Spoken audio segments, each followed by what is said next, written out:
வணக்கம் நேயர்களே, இன்னைக்கு முக்கியமான செய்திகள் என்ன அப்படிங்கிறத ஷார்ட்டா பார்த்துடலாம். ஃபர்ஸ்ட் நியூஸ், சில்வர் இன்னைக்கு வந்து ரூ. 2,50,000 அப்படின்ற லெவல் இருக்கு. ஏறக்குறைய ஒரு கிராம் நீங்க வாங்கணும்னா ரூ. 240 ரூ. 230 அந்த ரேஞ்ச்ல இருந்துட்டு இருக்கு. ஆனா, இதுக்கு முன்னாடி நீங்க பார்த்தீங்கன்னா, ஏறக்குறைய ஒரு கிராம் அப்படிங்கிறது ரூ. 425, ரூ. 430 அப்படின்ற லெவலுக்கு இருந்தது.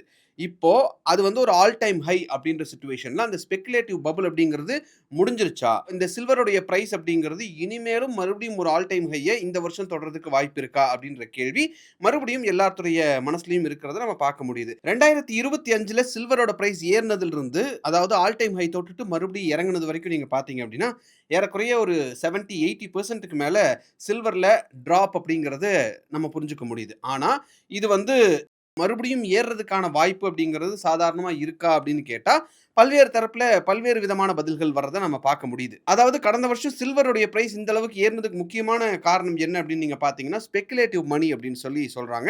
ஃபண்டமெண்டல்ஸ விட சில்வர் அதிகமா ஏறுனதுக்கு மிக முக்கியமான காரணம் ஸ்பெகுலேஷன் தான் அப்படின்ற ஒரு விஷயத்தையும் நம்ம பார்க்க முடியுது. அப்படி இருக்கக்கூடிய சிச்சுவேஷன்ல மறுபடியும் இந்த சில்வருடைய விலை இவ்வளவு ஏறுறதுக்கு வாய்ப்பு இருக்கா அப்படின்னு கேட்டா, அதுக்கான வாய்ப்புகள் என்னென்ன அப்படிங்கிறத நிபுணர்கள் தரப்புல சொல்றது நம்ம என்ன பார்க்கிறோம் அப்படின்னா, அமெரிக்க டாலருக்கு நிகரான இந்திய ரூபாயின் மதிப்பு அப்படிங்கிறது தொடர்ந்து சரிஞ்சுகிட்டே இருந்தது அப்படின்னா, சில்வருடைய பிரைஸ்ல மாற்றம் வர்றதுக்கு வாய்ப்பு இருக்கு அப்படின்னு சொல்லி சொல்றாங்க. அதே மாதிரி அமெரிக்கால ஃபெடரல் ரிசர்வ் அவங்களுடைய இன்ட்ரெஸ்ட் ரேட்ட கட் பண்ணாலும் ஒரு சேஞ்ச் தெரியும். ரியல் இன்ட்ரெஸ்ட் ரேட் என்ன அப்படிங்கிறத நமக்கு தெரிஞ்சுக்கிற வரைக்கும் இந்த ஸ்பெகுலேஷன் இல்ல இந்த ஒரு அப்ஸ் அண்ட் டவுன்ஸ் அப்படிங்கிறது தொடர்ந்து இருந்துகிட்டே தான் இருக்கும். அது மட்டும் இல்லாம ஜியோபொலிட்டிக்கல் லெவல்ல இருக்கக்கூடிய டென்ஷன்ஸ் அதிகரிச்சது அப்படின்னா, சில்வரோட பிரைஸ் இன்கிரீஸ் ஆகுறதுக்கான வாய்ப்புகள் ரொம்ப அதிகமா இருக்கு அப்படின்னு சொல்லி சொல்லியிருக்காங்க. ஆனா, இந்த ஜியோபொலிட்டிக்கல் டென்ஷன் அப்படின்னு நீங்க பார்த்தீங்கன்னா, தொடர்ந்து ஒரு ஒரு டென்ஷன் அப்படிங்கிறது இருந்துகிட்டே தான் இருக்கு. அது எஸ்கலேட் ஆகுது, ஆகல அப்படிங்கிறத பேஸ் பண்ணி தான் இந்த கோல்டும், சில்வரோட பிரைஸ் அப்படிங்கிறது தொடர்ந்து ஏறுறதும், இறங்குறதும் இருக்கிறத நம்மளால புரிஞ்சுக்க முடியுது. ஆனா, இப்போதைக்கு முன்னாடி ஏறுன மாதிரி சில்வரோட பிரைஸ் ஸ்ட்ராங்கா ராலி ஆகுறதுக்கு வாய்ப்பு இருக்கா அப்படின்னு கேட்டா, பல்வேறு தரப்புல நிபுணர்கள் சொல்லக்கூடிய ஒரு விஷயம், அதுக்கான வாய்ப்புகள் அப்படிங்கிறது ரொம்ப குறைவு.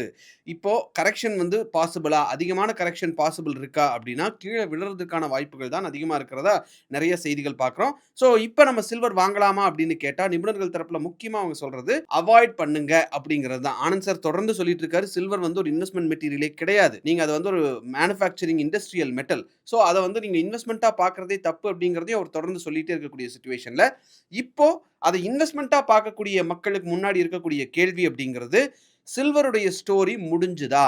அந்த பபிள் அப்படிங்கிறது பர்ஸ்ட் ஆயிடுச்சா? அப்படின்னு கேட்டா, அந்த பபிள் பர்ஸ்ட் அப்படிங்கிறது இப்போதைக்கு பார்ஷியலா தான் நடந்திருக்கு.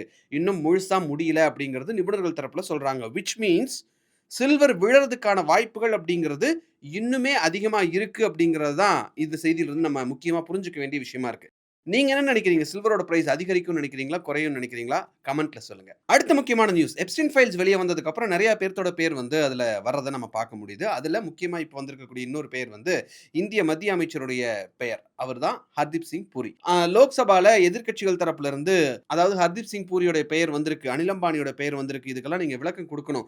எப்ஸ்டீன் ஃபைல்ஸ் தொடர்பா நீங்க அதுக்கு குடுக்க வேண்டிய விளக்கங்கள குடுத்தே ஆகணும். நீங்க ராஜினாமா பண்ணணும் அப்படின்னு சொல்லி எதிர்க்கட்சிகள் தரப்புல இருந்து தொடர்ந்து அழுத்தம் கொடுக்கக்கூடிய சூழ்நிலையில, அன்னைக்கு சாயந்திரமே வந்து ஹர்தீப் சிங் பூரி அவர்கள் மீடியாவ சந்திச்சு ஒரு சில விஷயங்கள அவரும் ஒத்துக்கிட்டார். இமெயில்ல தொடர்பு இருந்தது உண்மைதான். இந்த விசா தொடர்பா உதவி கேட்டு எப்ஸ்டீன் அனுப்புன மெயில் அப்படிங்கிறது, அசிஸ்டன்ட்க்கு விசாவ அரேஞ்ச் பண்ணி குடுக்க முடியுமா அப்படின்னு கேட்டிருந்தாரு. நான் என்னுடைய கலீகுக்கு நான் அத ஃபார்வர்ட் பண்ணேன். அப்படின்னு பல்வேறு விஷயங்கள் இந்த எப்ஸ்டீன் ஃபைல்ஸ்ல எப்ஸ்டீன்ட்ட இவர் தொடர்பு கொண்ட விஷயங்கள் தொடர்பா பல்வேறு விஷயங்கள அவர் முன் வச்சிருந்தார். இது வந்து 2 கோணங்கள்ல பார்க்கப்படுது. கிரிட்டிக்ஸ் என்ன சொல்றாங்க அப்படின்னா, ரிப்பீட்டட் மீட்டிங்ஸ் நடந்திருக்கு.